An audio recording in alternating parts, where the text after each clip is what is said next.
সেই বিখ্যাত কাসল। স্বপ্নের মতো সুন্দর জায়গা, যেটাকে মিনি ইসরায়েল বলে। হ্যাঁ, হিমাচল প্রদেশের কাসলকে মিনি ইসরায়েল বলে, কারণ কাসলটা হচ্ছে ইসরায়েলিদের এনজয় করার জায়গা, রিল্যাক্স করার জায়গা। কিন্তু কেন?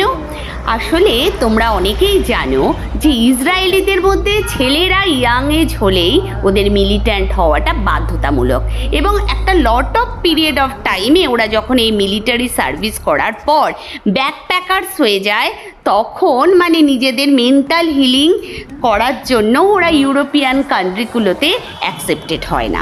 তখন ওরা লো কস্ট হিসেবে একবার ইন্ডিয়াতে এসে এই হিমাচল প্রদেশ, মানে ওদের হিব্রু আর আমাদের হিন্দু সংস্কৃতির মধ্যে যে কিছুটা রিলেটেবল লেগেছে, এবং মিলিটারির এই স্ট্রেসটাকে দূর করবার জন্য যে মেন্টাল হিলিং দরকার, সেই জায়গাটার মধ্যে সেই জিনিসটা আছে।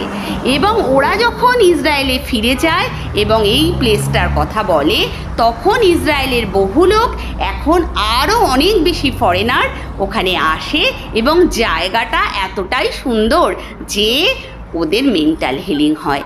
তো তোমরাও একবার কাসল নামক শহরটাতে গিয়ে দেখো যে সত্যি সেখানে মেন্টাল হিলিং হয়। তবে আমার কিন্তু জায়গাটা অসাধারণ লেগেছে।